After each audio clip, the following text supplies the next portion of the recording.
Don't in the studio. Yeah. Can I speak to P? P ain't here. Hey, yo, tell them Pastor Troy and them down South Georgia boys said, since everybody think they soldiers, then what's up? We'll go to war. My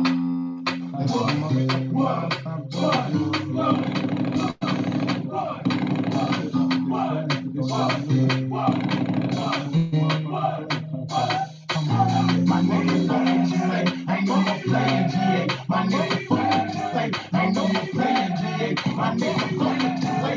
Ain't no more playing, GA. My nigga, fuck what you say. Ain't no more playing, GA. Big mouth, big talk, big take my ass, let's bang, let's shot, let's chain, let's block, and I'ma keep on high, like nothing like anyone what's on the mic. Wish you might show you right, have no thinking I'm very white. In the night, black and tight, call it fight. And I'ma keep on high, nothing like anyone what's on the mic. We got no. You ain't know, we burn slow, we optimo, y'all push the sweet and holy. I'm cool, you need to get back, be quiet in the back, free. I made the beat, you beat to me, yeah, bro, you touch yourself. If you pass the truck, DSGB, represent until my death, say anyone else, tap on what you try, it ain't no flex. You talk that in my ear, that shit, you come down here. Anyone else, tap on what now you try, it ain't no flex. You talk that in my ear, that shit, come down here. My nigga fucking too late. I know you're playing GA. My nigga fucking too late. I know you're playing GA. My nigga fucking too late. My nigga fucking too late. My nigga fucking too late. I know you're playing GA. My nigga fucking too late. I know you're playing GA. My nigga fucking too late. I know you're playing GA. My nigga fucking too late. I'm fucking sold it, sold that story. You over, but I read verse 2, and you know me, ain't no me, you die slowly, holy Bible, assault, rifle, not ship, not kill, unless they make you feel like they superior. Now, bro, who you with? DSGP, my way, all the money that you can get in the mix, don't be, I might be capable of getting it about your girl. Who the fuck you think I was? Talking, what's up? This week, acting up, you better be back. We are red mouth, straight me. All these niggas be hating me because we keep all deep, on me, and E. I repeat, we down. When I go, I'm talking around.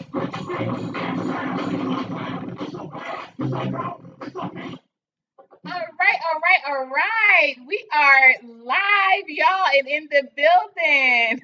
I am so excited for this particular guest, y'all, because you know what? We have really been working overtime. Thank you to everyone that's been attending, as well as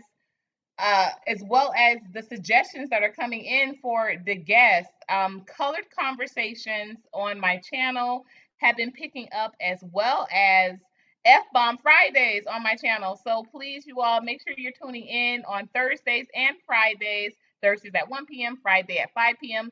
for those exclusive interviews. But today, y'all know, because what's going on Wednesday has always been live and indirect. And today we have none other than the Trap Pastor. So y'all know that's why I had to open up with one of my favorite songs ever from Pastor Troy. It's because it is no more playing GA, y'all. We doing this thing for real, are we not? So without any further ado, we're going to be bringing to the stage brother, the Trap Pastor himself. Y'all know him as the Reverend Doctor Keith Slaughter, but he is the Trap Pastor here from Beloved Community Church, and I am so excited. I had a chance to. So this is like a do-over. This is like a, what do they call that in golf, a mulligan, because I interviewed him at his church last Friday, and now today he is back on the Glow Show because that was a different platform on Friday. So today he is on the Glow Show with all of my Glow Nations. So without further ado, we're gonna bring the brother to the stage, y'all. Y'all know what time it is. Hello, hello.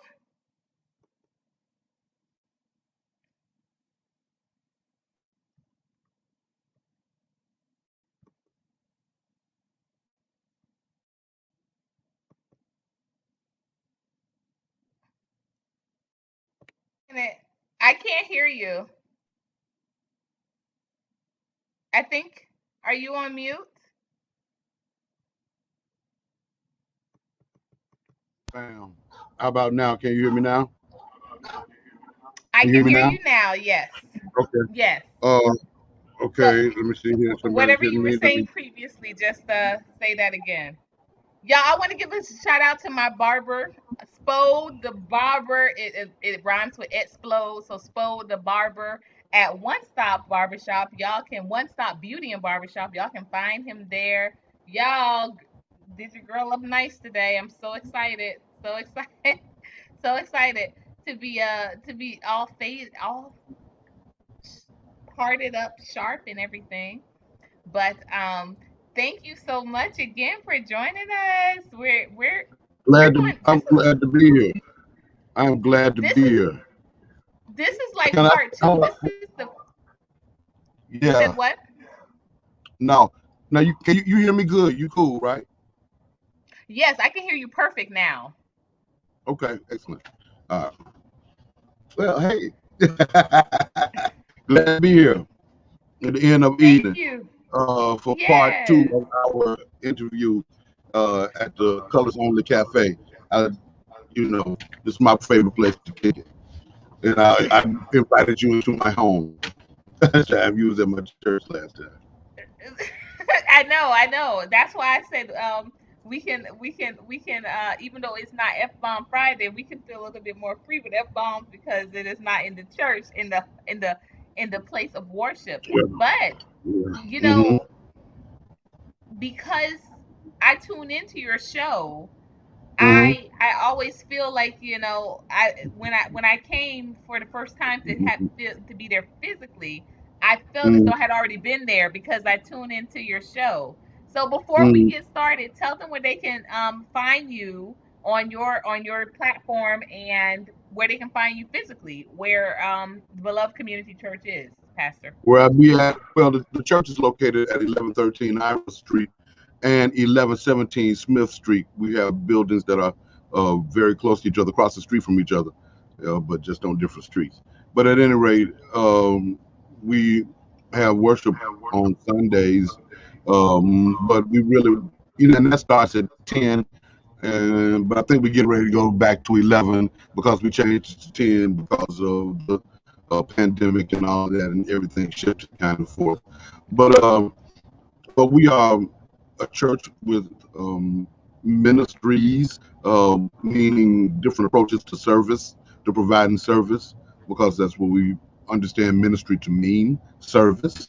So, we got food pantry that operates in a very strong way, and it's kind of rooted us and grounded us in the community because people know and trust and experience that they can trust us to provide for them food uh, for the present, for the right now, and food for as many days as they need it. We make sure that we take care of those who are part of the communities. So anybody, no one has ever been turned down for food who has come to the Beloved Community Church, and that's important to me.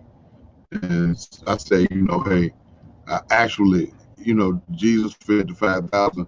By now, I fed about 7,000. So we just doing the thing that we do, and I'm just happy to be there and happy to be in the community. And every day that I drive up on the campus, I'm happy to be right in the heart of the city, right where we are, and serve the people who count on us to take care of them for real. Now, what did inspire you to start the church? I got kicked out of my other one.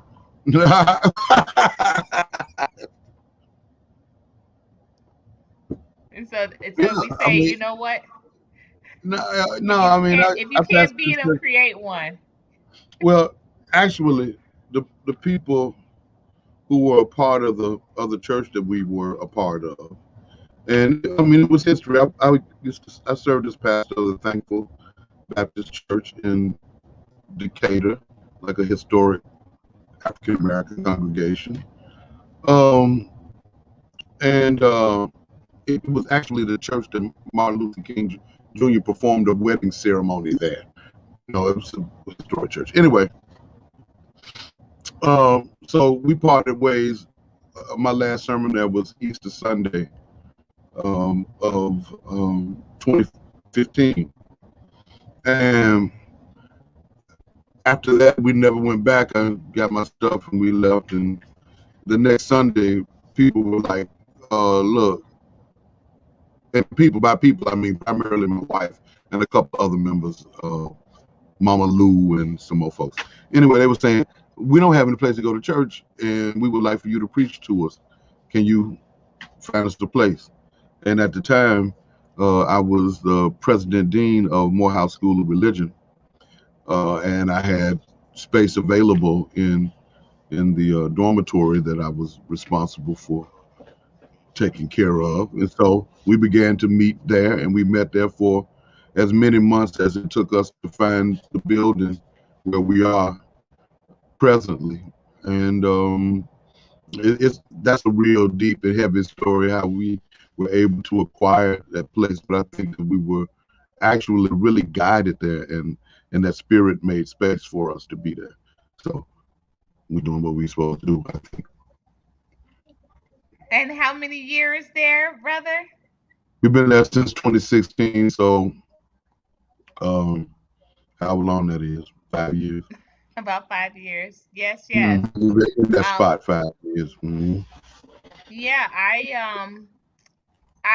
I love churches that are nestled in communities like that. You know, I think that sometimes so many of us, I think sometimes a lot of us, we do get, um, I guess, kind of taken away or taken back by the bigger, the mega churches. But I love churches that are just nestled in the community. I think Yeah, it feels to it me depends on what experience one is looking for. You know what I mean? right. Um, if one wants to um, experience what you experience at mega churches, which is, you know, the ability to hide, then one goes to a mega church. And if one really wants to kind of be involved and be around people, and you know, you come to a smaller church, I think. But you know, we offer what we do offer is a um, an intentionally Afrocentric approach to theology, to worship, to engaging the whole idea of church. It's African centered and black on purpose, and you know, Black on purpose. I'm writing that in. I'm putting that in the chat, y'all. Black on yeah. purpose. So you know, I think that sets us apart as well.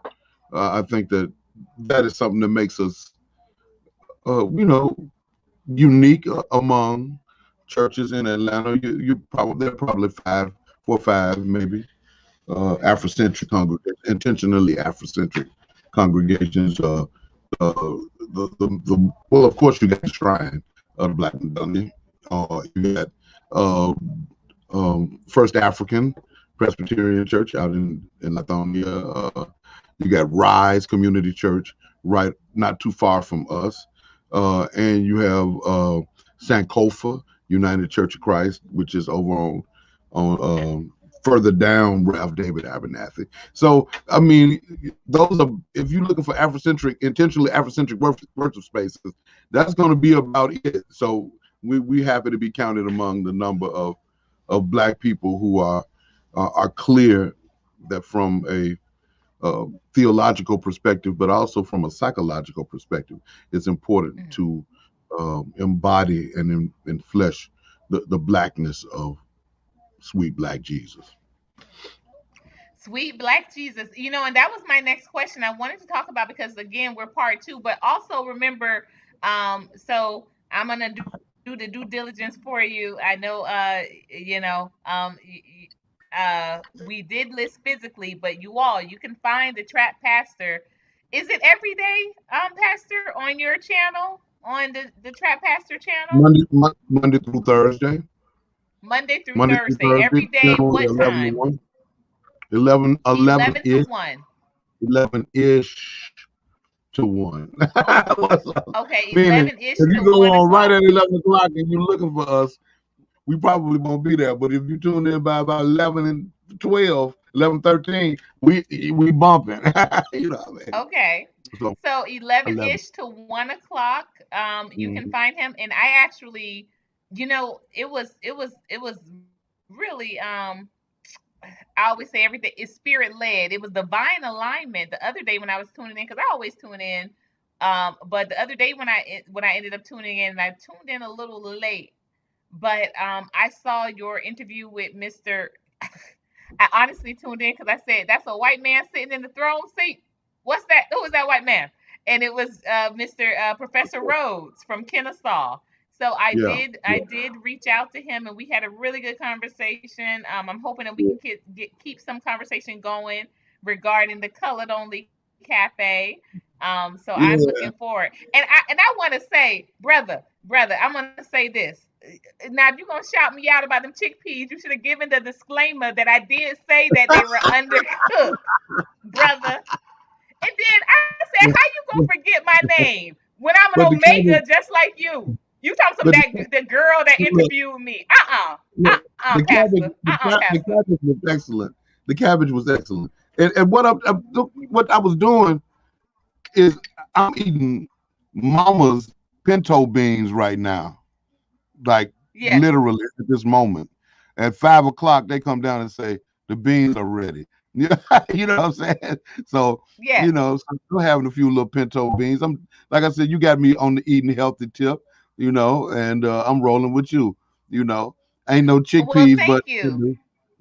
But Mhm. shout me all the way out, because again, I did give you the disclaimer that I was trying to hurry up and get I will there. give you So I I'll did give you the leave them full. on. I'll give you the full shout out tomorrow, I and appreciate that. and And the with my retraction name. I said, with because your how whole you gonna name. forget the whole name? Thank you. I appreciate it. Please, And you please, know where they please, can find me. please forgive me. Coloredonlycafe.com. Thank you. That, because we do it in color, so of course that cabbage gonna be purple. That has It was become a good. signature dish. It was That has good. become a And my, signature dish. and my Thank mama you. liked it as well. People keep requesting that. So I do kale. I love kale salads, but people keep requesting that purple cabbage. So it's gonna keep coming, y'all. It's It's dope. only we're gonna do it colored. So I It's dope. definitely I definitely would like to get you some chickpeas when they are cooked all the way. I told you they were a little undercooked, but I would get you some when they cooked all the way through. Because I do All right, I'm gonna hold you to that. a very good curry with the chickpeas. It's I'm a, delicious. I'm a, I'm a, I'm gonna hold you to that. So just You come on you with know you shall. So, but I love that we can pick up where we left off, because that hour last Friday flew by, because we really were getting into the meat of things anyway. So this can be a continuum of that conversation, because we were it. just getting on the outskirt about reparations. And Mm-hmm. so I would love to continue to go deeper into that, especially considering that we are seeing some, interesting conversations being developed. But when we talk about the actions and what we are willing to do to get them, that conversation dies down. So I want you to give over your four hard facts, your hard truths, your slaughter rules. Slaughters for ugly truths. And this is what I talk about. It's part of just my understanding of the where black culture, where African American people's lives and bodies like intersect with a white dominated space, um, how it is we end up psychologically kind of participating in life based upon these internalized feelings of inferiority that are projected upon us. Uh, so what I say is, uh, white people love white people, black people love white people, white people hate black people, and black people hate black people. That makes sense when one takes a real clear look at the feelings that kind of drive our behaviors, drive our actions.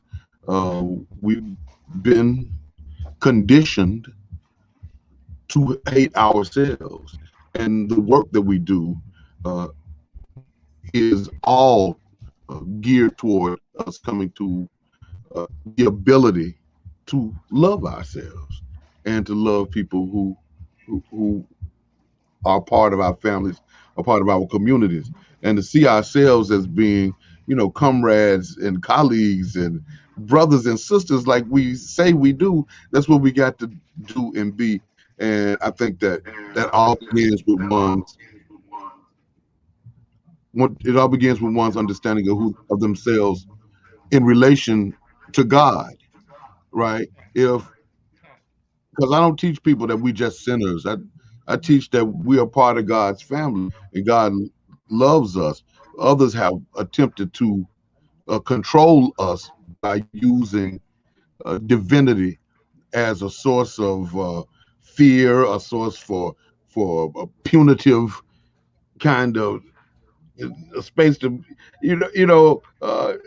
people kind of use God's power to control us and to cause us to believe that uh, somehow others are the standard for behavior, others are the standard for morality, as opposed to black people being our own standard.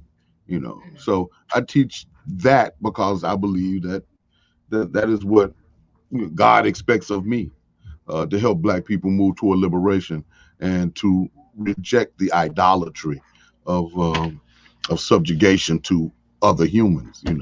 You just got to cover our ground. You know what I mean?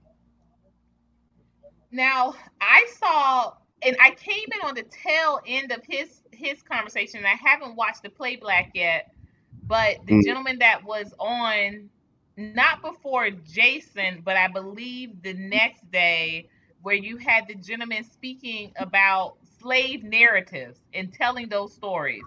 I want yeah, to absolutely follow up with that gentleman because um this this is what I'm on right now. You know what I mean? Like my parents are both were Bullwhip both Days. I couldn't educators. think of the name of the book. The name of the book is Bullwhip Days, where you can Bullwhip days. I'm gonna put it here in the Bullwhip Days. chat. Hmm. And what was that brother's name, Pastor? What brother are you speaking of? The brother that was talking about the book, the slave narratives. Oh, that would have been. I would imagine that would have been Reverend Jeffrey Fauntleroy. I think I'm not sure. I mean, I That you does know, sound that sounds familiar. I do the best I Yes. can. I'm old. Bullwhip days. Sometimes And this is sometimes I forget Courtney Omega. Sometimes, you know. even though uh, I'm an Omega. How you gonna forget? yeah, I don't know how I do that. I don't know how I I did was that. like, he gonna throw it up at the end. And he can't say Omega. What? Real name, y'all. Real name You, too. you Real said you name. forgave me. You said you forgave me for that. Can I we do. I can do. we I just, go you forward? know what I mean? It just registered again. But Mm, back to that, the significance of that, where mm, with speaking about slave narrative and telling our stories, telling them from us. Because what I find oftentimes is we'll see these tales, and we got all of these experts that don't look like us telling us, Yeah. how things were so horrible, and I appreciate them for saying that, but Mhm. why is it that I can look at what is it? I can look at documentaries about the royal family, NASCAR, um, underwater adventures or expeditions, and I don't see no black experts there. But when we talk about Right. slavery, we got all these Right. white experts telling us about slavery. And you know what else is so crazy about that? When you just mentioned like something referring to marine biology, a Right. black man by the name of Ernest Everett Just is the father of marine biology in real life. You In know, real time. Yes. yeah, for real. Yes. Uh, yeah, and yeah, he's a member of Omega Psi Is fraternity. One of the he's founded, the throwing it founders. up too. Mm-hmm. But Mm-hmm. and so this is why I'm always so outraged, because I'm very well studied up on the royal family. I've never been called to do no to contribute to no documentary about the royal family. Why is that? Why is that? Very well read on my father was is a historian. So following movements and dynasties was just something that, from the Greek mythology on down, it was something that always interested me and something I'm passionate about. But I say, I've never been called to share no expertise on these subjects. However, I find that no matter what is, whether we talking about music, whether we talking about culture, well, music is part of culture, but no matter what subject we're talking about, if it is something black, you always got to have a white person in there, which goes back to your four facts. It's like they always have to be there to justify it. And I'm just like, why do we need that? Why do we need that? Why do we want that? So, did you see Yeah, the I mean, Henry I Louis was talking Gates about documentary? Turn on which one. I mean, I've seen some of them. The latest one, I didn't see. I haven't seen it all. The latest one. I can give you some beans. it. All right. It was, yeah.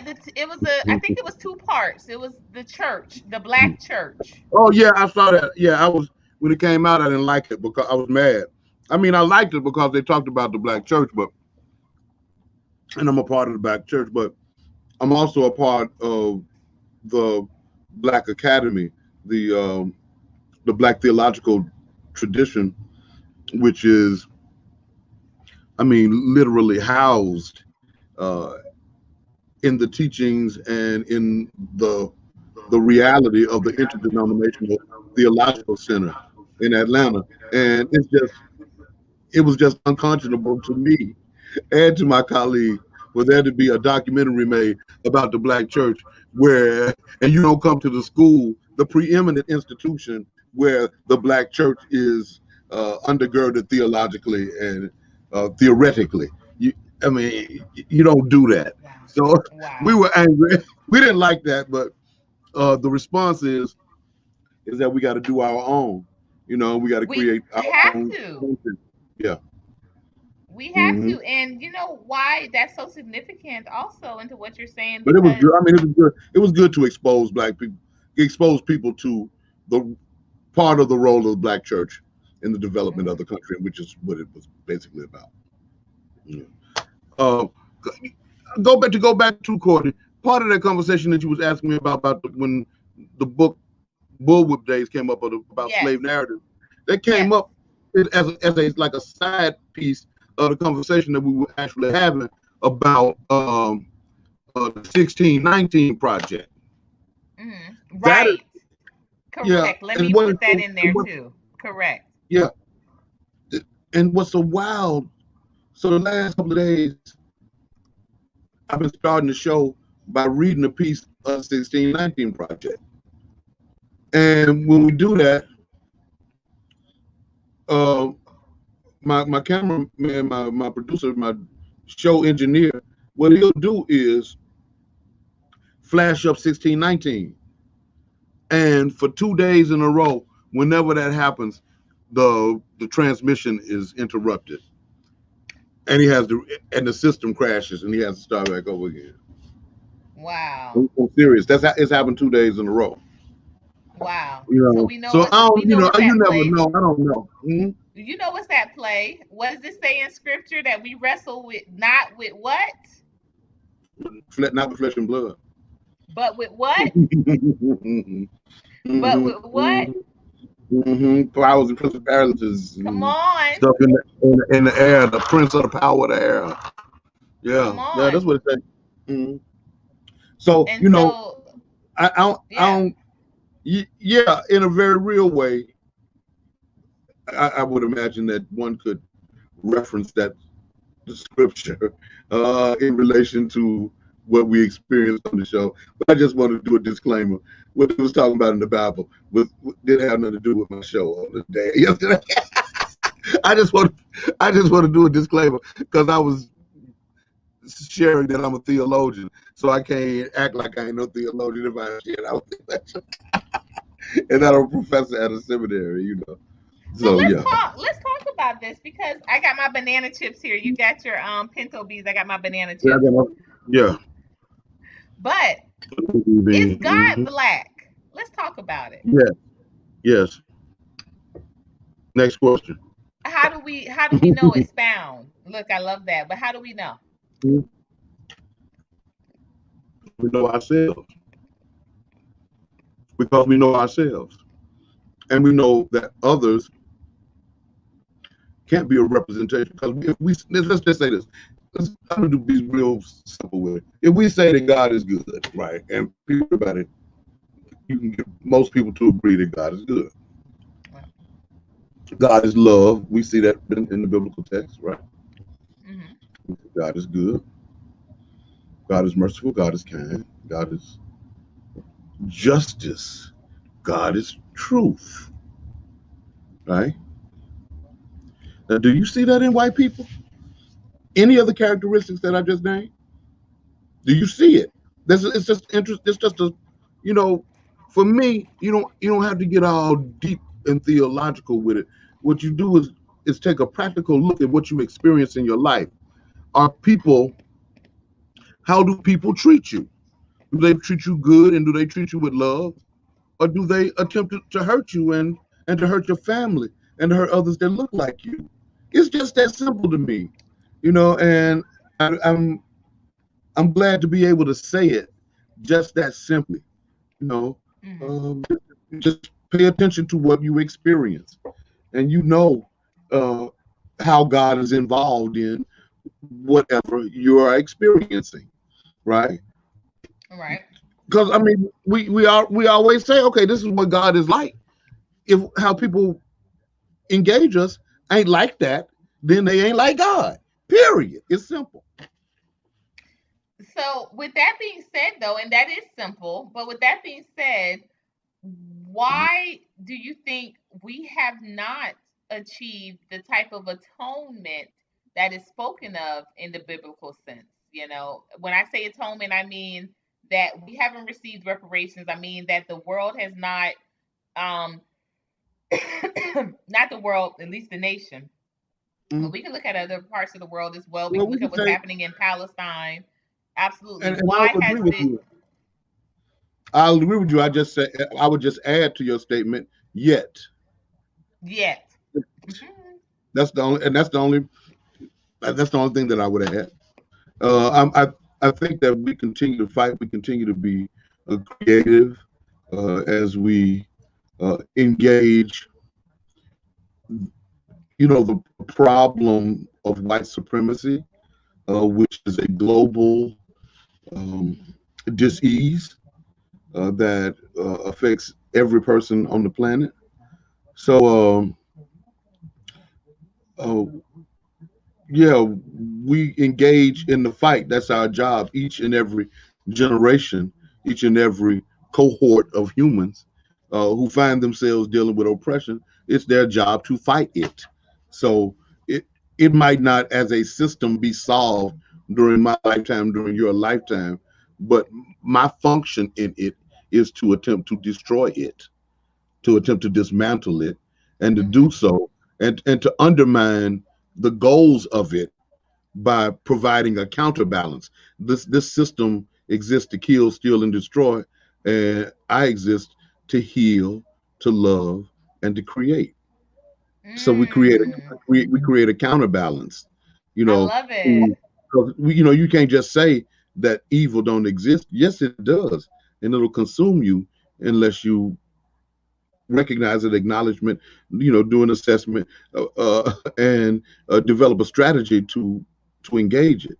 You know, whatever the strategy might be, it's all about resistance, so that you can create a counterbalance, so that you don't get rolled over by Correct. uh, by empire. You know, Correct. I think. Mm. Correct. What do you think are some because this is always the big question when you know that when we're having these type of discussions on my platform, what role do you think everyone can take in this pursuit of reparations?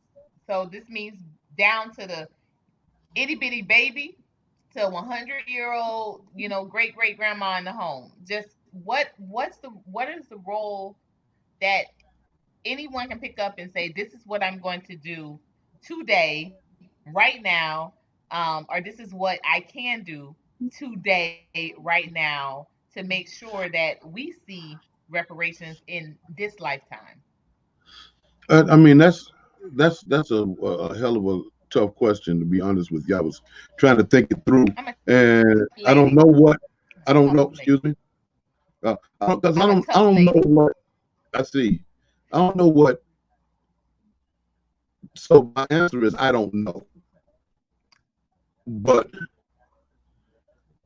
I think what would be helpful in the fight for reparations, in Black people's fight for reparations, would be that, um, first of all, we open ourselves to information and become as educated around the issue as we can. That we avail ourselves to actions, social actions, civic actions that are being organized around us, around the reparations effort. That we be intentional about discerning how those who are running for political office, what position they have on reparations, and uh, to refuse to vote for those who won't vote for reparations for Black people. I think those are three things that people can do. I don't know if those would be done every day, but the point number one, staying aware, I think, is something that one can do each day in order to be a part of the fight. Yeah, I think. I think.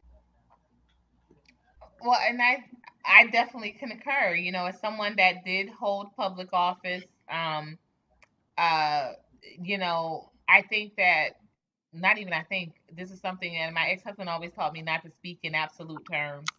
So, you know, to say that you know something means that you 100% know that it's true. You know, Mm-hmm. he encouraged me against that to do that, but I know from holding office that platforms um platforms can be held true if the people that put you in office, if they held your feet to the fire. And so when Mm-hmm. people say things like, oh, well, Obama couldn't because blah, blah, blah, blah, blah, you see other agendas that he was able to move because that particular demographic held feet to the fire. And so, Mm-hmm. you know, it seems like only with a lot of times with us, I won't say only with us, but a I lot of mean, but times with us, in the democratic we form, abandon. yeah, I'm sorry, in this democratic form of government, it we allow politicians to speak for us, and the more those politicians who would have the ear of a president are people who have ascended to spaces wherein they consider themselves to be a part of the elite. Well, once one becomes a part of the elite, then their focus, generally speaking, becomes uh, self-centered, and there is no longer the same concern for the masses, it would appear. But also, I have no idea what kind of arm twisting and political um, machinations go on when one ascends to the level where they can make decisions. I don't know that I don't have that experience. So I can take your word though that you say those who are constituents can hold those people's feet to the fire. Well, who is close enough to adjust where their feet are in relation to the fire?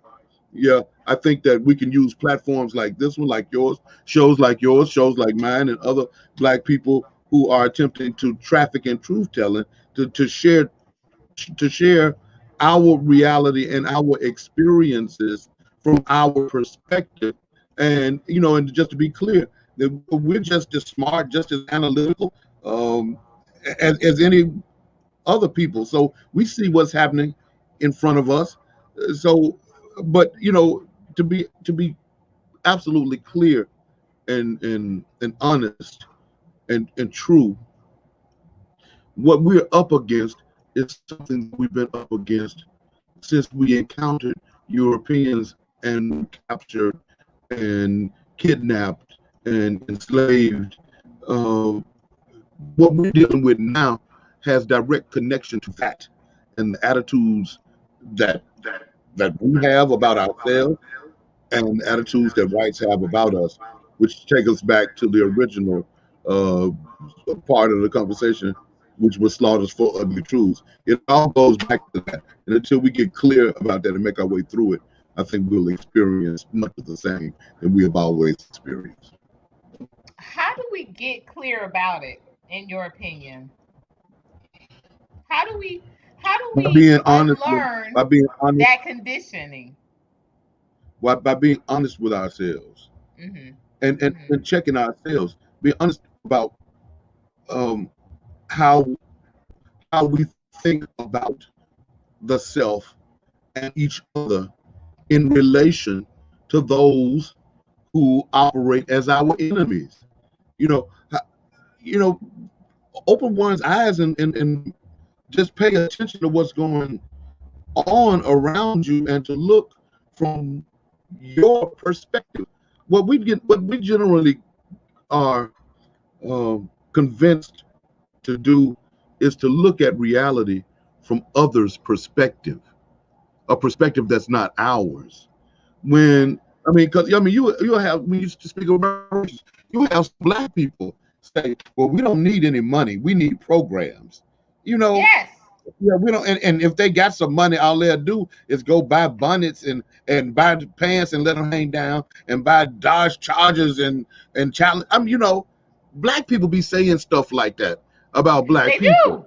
You know what I'm They saying? do. So that's you have to learn how to be that judgmental and hateful toward people who are like you, right? Mm. So the process is unlearning that, and to unlearn it, what one has to do, in my view, is no longer allow whiteness to be normative for humanity in your mind. Wow.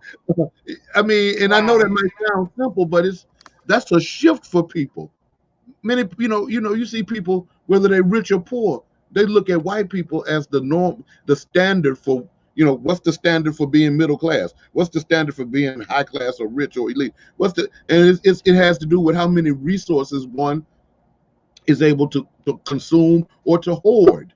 And we judge Right. ourselves on that criteria. Well, what if we judged Right. ourselves on another criteria? Then we wouldn't see ourselves as being as doomed and damaged as we are, I don't think. And I think that would give us opportunity to as we see ourselves as being one and being unified, it will cause us to move together, to trust each other in ways that we don't. That now, well, I'll say we do trust each other, but almost invariably, those who we trust betray our trust, and that's something that we. I don't know what you do with that until you retrain the mind I of want all to of the go a people. step further there. I think that we trust, but we trust with a certain limit, whereas um other, white people can get that trust. Like, I say that often, that a white person can get that trust, and that person has raped, has robbed, has murdered, Yep. but they can get that trust. But if someone, didn't give back our change from the store, I ain't messing with that. I ain't messing with him no more. I told him to bring back that bring to just bust it down and bring back 10, and he brought back 8. I can't trust that. Yeah, that's just a part, of the conditioning. It's a part of the conditioning that Black people have undergone over centuries in attempting to relate to those who kidnapped us and have victimized us, and So who we're continue dealing to, with and who continue to Stockholm do so. syndrome generationally. Well, yeah, well, I prefer to refer to it as just internalized white supremacy. We Mm. deep, deep, deep feelings of inferiority have been Yeah. projected upon us, Yeah. and and not only that, a propaganda, a deception program is operating at all times in every area of people activity that we survey, and the the threat and the practice of violence that is used against Black people daily is also a part of why it is that we behave in the way that we behave. you know, I mean, yeah, yeah, yeah. They let us know we'll kill you, and they remind us daily we'll kill you, and you don't have to do nothing. All you got to do is not do what the fuck I say do when I tell you to do it. That's Mm. how that's how you get killed, and that's what white people show us unequivocally, daily. So for me, my approach has always been um, to maintain a wide berth, to keep social distance, Mm. and it gives So fewer you said you were opportunities. practicing COVID even before. Yeah, I have, because I'm just clear. I'm a student of history. My undergraduate degree is in history, so I'm clear about the import of it as it relates to making sense and making meaning out of out of what one experiences in the present. If you can look at how people have behaved, and then you notice that there is no real substantive uh, difference in their behavior, the behavior is documented. Now I'm getting my psychological hat is coming up. Hell, we documenting the behavior. We seen it. The historians have documented the behavior. That's part of the reason they're angry about the 1619 project, because Black people documented the history and then broadcasted it on the one of the largest and most powerful information entities on the face of the planet. And people got another perspective that sounds more like the truth, because it is the truth. And people are learning that they have to depend on Black scholars and on Black scholarship to get anything like the damn truth. I said that. Come on. And you know what I find so insulting when I do research. Like I said, both of my parents were educators. My father is a historian. Loved history, and always, we would sit down and have this really great talks. And then, of course, it got to the point where, I was old enough to kind of get the books and read the books and go through the narratives and, you know, uh, um, just do my own research, so to speak, and I wasn't just hearing his accounts of things.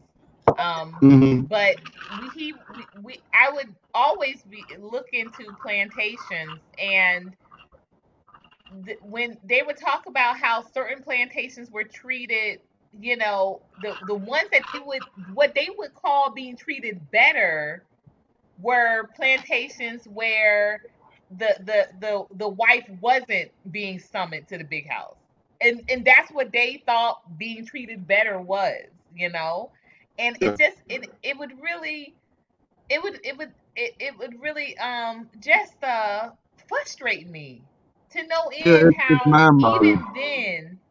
Hmm, No, I said it's mind-boggling. it's It's mind mind-boggling boggling. how people can look at that kind of behavior as being normal. But what we do, Yes. what happens is what they get is the assumption of invisibility, right? You can't see Mm, what we do, and even if you can see what we do, then they got another piece in place that was actually a ruling by Supreme Court justice that said that the black man has no rights that the white man is bound to respect. So wow. let's just cover. I think that's Plessy versus Ferguson, if I'm not mistaken. Justice Wow. Taney said the black man has no right that the white man is bound to respect. Period. And Period. Pooh. that's a part of the American legal canon. That's a part of it. Mm. I mean, I'm not the only person that knows this.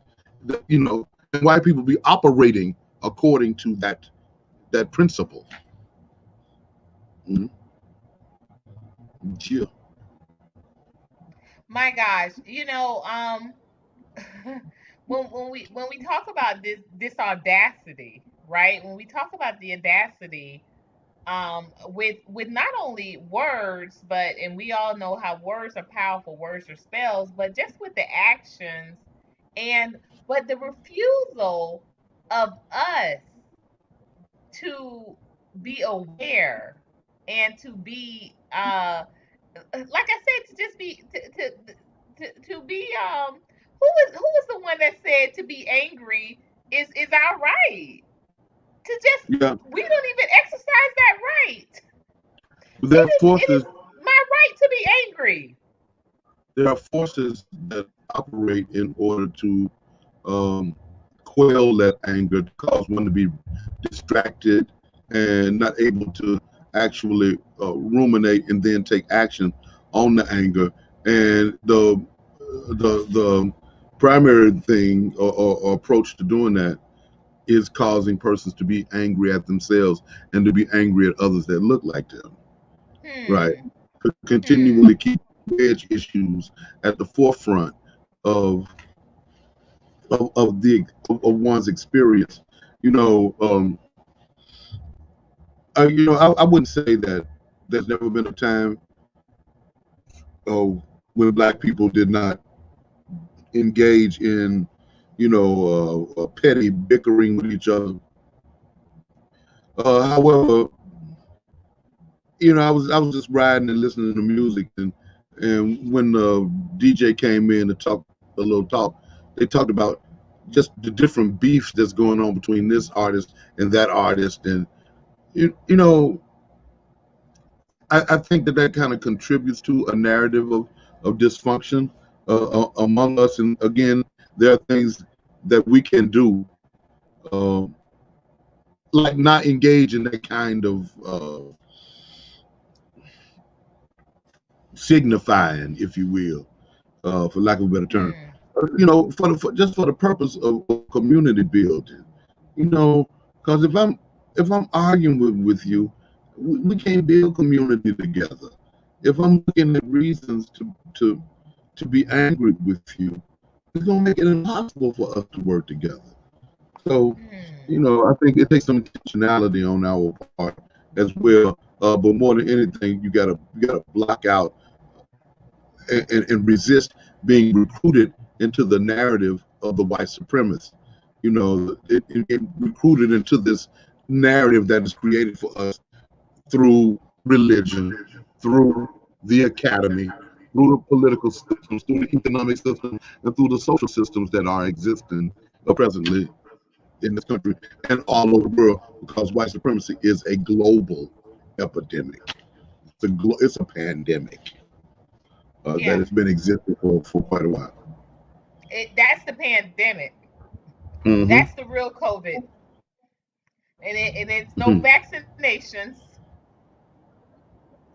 But like you said, social Right. distancing What has the been. vaccination is, yeah, the vaccination is repentance. Go Mm, back to a theological sense. That's the vaccine. The vaccination is repentance.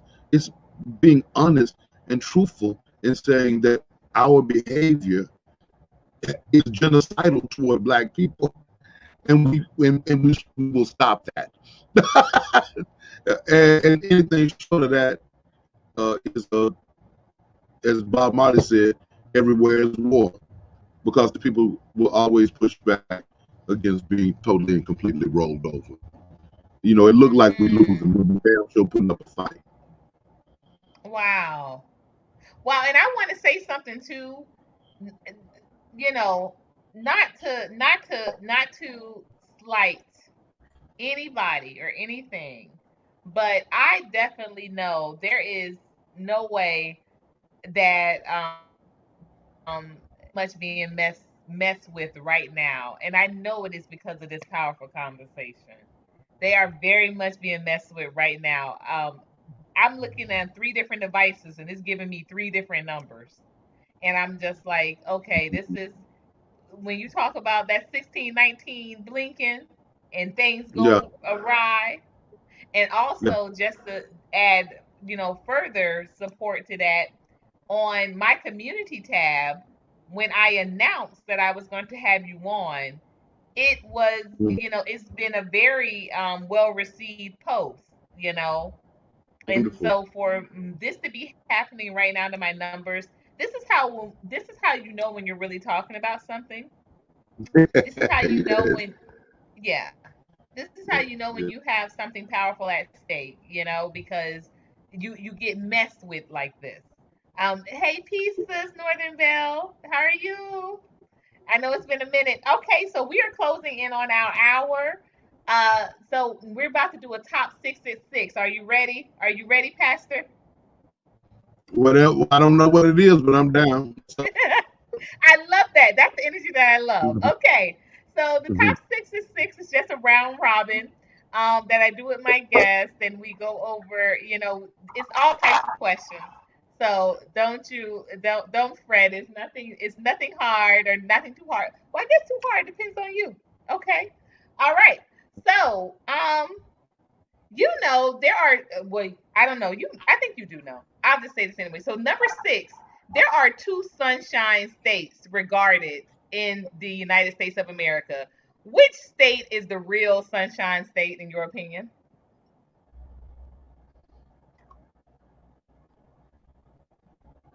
Florida. We are, okay. So you know the other state that they call the sunshine state? I would think either California or Arizona. It's California. But we California. are Okay. the real sunshine state. Thank you so much, Pastor. Y'all heard it here first. Pastor has decided it. Okay. Thank you. Okay. All right. Uh Pastor Troy. All right. Question number 5. Pastor Troy, what's your favorite track by him? Um, Vice versa.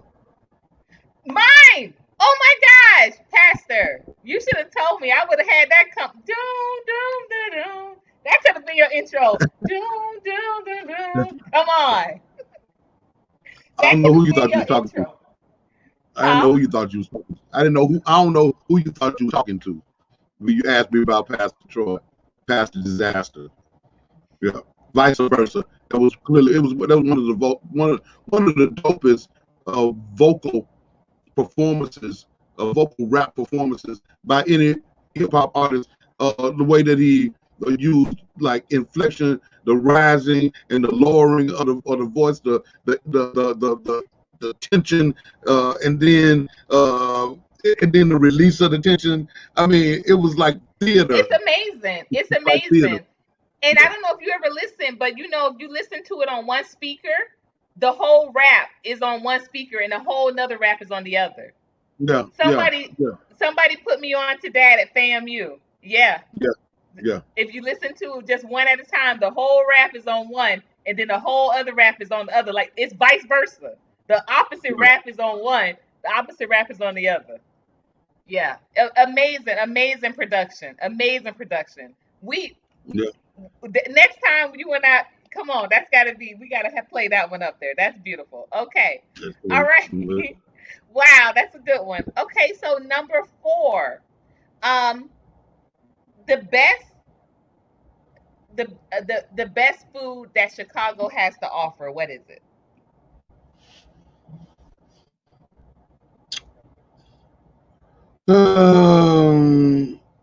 I I'm not gonna say no Polish, and I'm not gonna say pizza. And even though I don't consume these delicacies any longer, it was my favorite when I was there, and that's the real tip, baby.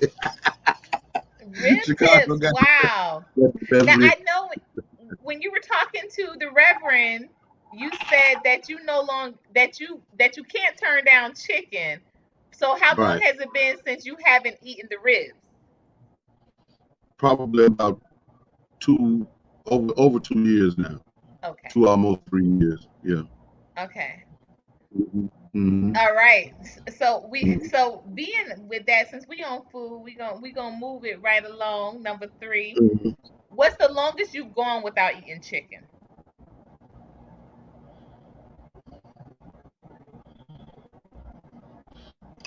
Mm, maybe 12 hours. No. I make very good chicken wings. Very good. Very good.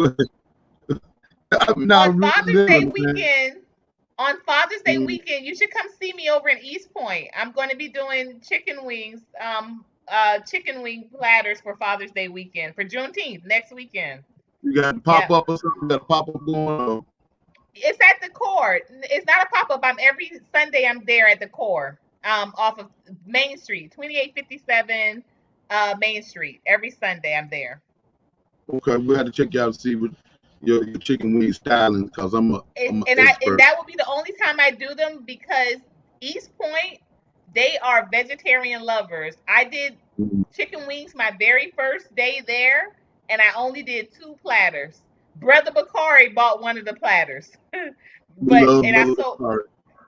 and I he sold gonna one he other down. I was platter. gonna say he down for the chicken wing. Brother Bakari, you know us big body brothers, we be down for the chicken wing, man. I ain't lying. Well, he's the only Stop playing. he was Yep. one of the 2 platters I sold. Other than that, we had to bring all those chicken wings home. So I had to let East Point know that I'm not gonna do no more chicken. I have to let them know when I'm doing chicken wings, and I have to have Right. something else You do the put in it. vegetarian piece. I got They are, and they really love it. And so I don't mind. I don't mind because it's the best you. Okay. anyway. But I do Well, miss seafood. I'm killing your questions. Can we go to what is it, Yes, number 3? we're Because number 2. number 2, Yes, okay, because I'm killing your questions to death. yes. Number 2. If when they make you, as they will, into a biopic, who's gonna play Pastor Troy? I about to say Pastor Troy. Who's gonna play the trap pastor? Who is gonna play him?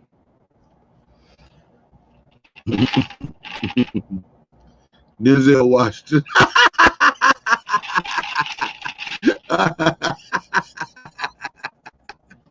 Let's Yeah, get I'm Denzel on saying. the horn. Let's get him on the horn. Okay, I Yeah, love it. Denzel Washington can play me. Yeah. Now, what's gonna be your catchphrase for Denzel? Because he always makes one. He always makes one. So what's gonna be yours? Let's see. I love you, Black. I love you, Black. I love it. I love That'll it. be, Hey, Brother that'll be Bakari. Brother Bakari is in the building, Pastor.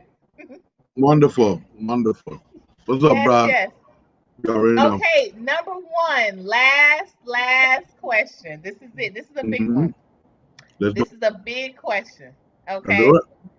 Now, if you had to, not a question of if you want to, but if you had to take the beloved community church to any other part of Atlanta, where will it be and why? Wow. Um, the bluff, And why? cause that's where the people are. And it's close enough That's to the AU. My whole thing is about it's attempting to like marry, reconnect our communities where there are like fracture lines, and or fault lines, and the community I love. I learned to love the Pittsburgh community. I already love the Bluff, you know.